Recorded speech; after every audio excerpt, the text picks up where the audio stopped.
tak salah Datuk gunakan perkataan melacurkan tu. Sebab itu yang sedang berlaku sekarang ni. Kebanyakannya sedang melacurkan perjuangan hanya untuk sesuap nasi. Baiknya untuk sesuap nasi. Saya melihat pemimpin kebelakangan ini seperti hilang fokus.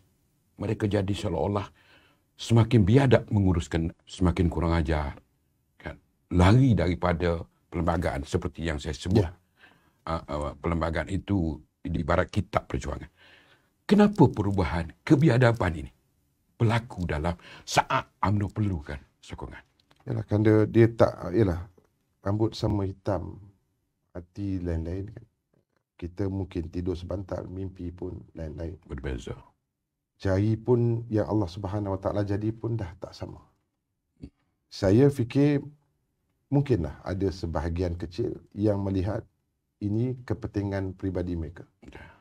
Mereka tidak mementingkan secara keseluruhan. Saya rasa tak berkenan lah kalau ada sebahagian orang bercakap untuk kepentingan ummah, maka ini mesti dibuat.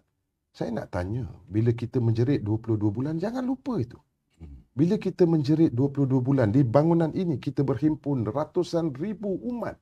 Mengalir air mata. Mengalir air mata, kita berhimpun di dataran Merdeka. Menjerit kepada kerajaan waktu itu.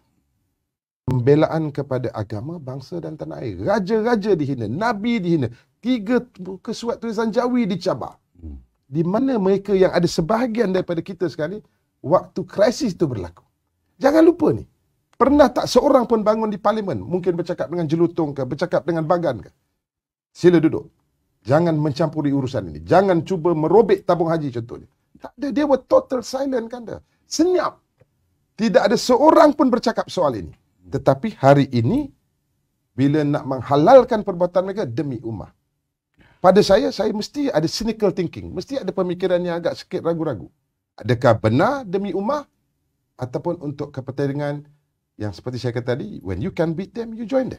Jadi, saya rasa mesti kita ada perasaan seperti itu. Jadi sebab itulah tidak mustahil. Dalam keadaan sekarang, ialah kerana Presiden kita bukan lagi Perdana Menteri. Saya juga tidak bersetuju sama sekali perbuatan yang cuba mengenepikan, yang cuba mendesak Presiden Parti. Saya nak bagi tahu anda dan cara terbuka, I've got nothing to hide. Dalam pemilihan yang lepas, saya membawa dan menyokong saudara Hairi Jamaluddin. Jentera, saya buat cara terbuka. Semua orang tahu. Semua orang tahu. Gombak, undinya dapat kepada saudara Hairi Jamaluddin. Tak ada masalah. Kita bawa suara itu. Tetapi, demokrasi dalam UMNO, majoriti telah memilih Datuk Seri Zahid Hamidi sebagai Presiden. Dan kita mesti menghormat keputusan itu. Dan kita mesti wajib pertahankan Presiden itu sehingga pemilihan akan datang. Apa yang nak heran, yang sangat kelang kabut nak suruh Presiden letak jawatan ni? Adakah niat lain? Adakah strategi lain yang sedang disusun? Adakah UMNO nak diruntuhkan? Orang kata, oh mungkin Datuk Megat takut kot, nanti tak dapat watikah. Saya kata, tak bagi watikah pun saya lawan bebas di Gombak tu. Jadi ini bukan soal watikah, ini soal institusi. Ini soal ke Presiden. Kalau kita tak hormat Presiden, nak hormat siapa? Jadi pertahankan.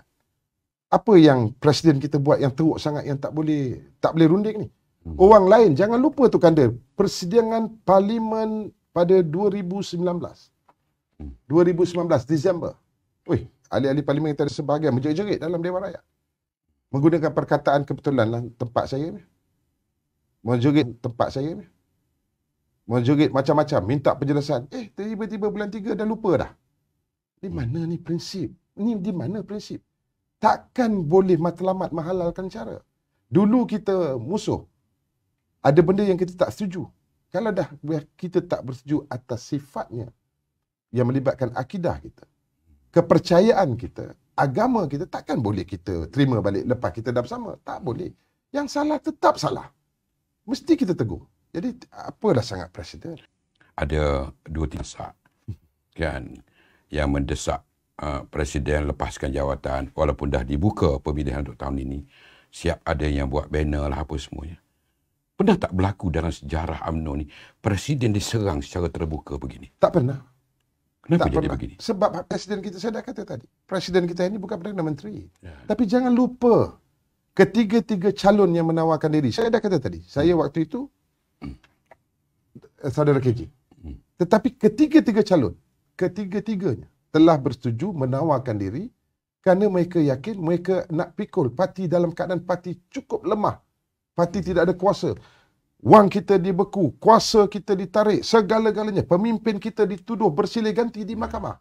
Tapi Datuk Zahid pimpin UMNO. Pimpin UMNO dalam kepayahan waktu itu. Kita jangan lupa ni, payah bang. Saya pimpin UMNO Gombak tanpa segala-galanya payah. Tapi kita tak meraung, tak menjerit, duit habis tak ada. Kerana saya percaya dan kawan-kawan seluruh 191 ketua-ketua bahagian, timbalan, naib, ketua pemuda, ketua wanita, ketua puteri, AJK bahagian, mereka menawarkan diri kerana mereka percaya ini perjuangan yang tulen. Bukan soal duit ringgit. Dah tak ada dah apa lagi waktu tu.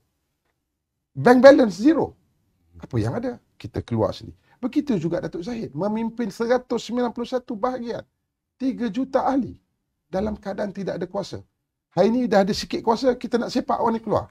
Saya fikir ini, maaflah, dayus lah. Satu perbuatan yang tak boleh kita maafkan. Dalam UMNO ni dah tak ada ke setia kawan, setia kasih perjuangan, setia persahabatan, setia perjuangan? Masih ada bang. Masih ada di peringkat Kalau begini Akaumbi, Presiden dibuat. di peringkat Akaumbi masih ada, kuat.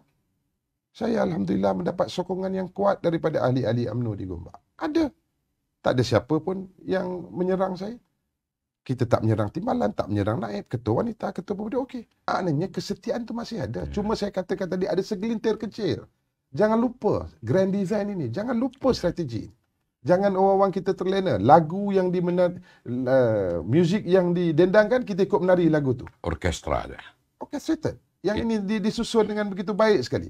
Kena cari siapa konduktor dia. Saya fikir kita tahu. Ya. Datuk sebagai ketua bahagian. Tahu. Okey tu, ada seorang ketua bahagian semalam kata Zahid hilang kredibiliti untuk nak memimpin UMNO. Saya tak faham apa maksudnya kredibiliti kalau tuduhan mahkamah yang nak dikaitkan. Kenapa sekarang? Ya. Bersilih ganti pemimpin UMNO. Saya dah kata tadi kan, bersilih ganti pemimpin UMNO dibawa. Menangis kita tengok pemimpin kita dibawa. Macam tak ada jasa mereka ni langsung pada negara. Diseret oleh kerajaan Perikatan Nasional ni, Pakatan Harapan. Pelbagai tuduhan yang tak ada logik akal. Saya ni dibesarkan oleh Allahyarham ayah saya cara logik akal. Fikir saya logik akal. Tapi tak cetak Al-Quran kena tuduh. Apa ni? Tapi pada saya tak apalah. Kita terima kerana bila kita hilang kuasa. Hari ni tiba-tiba dah nak dibangkitkan balik cerita ni.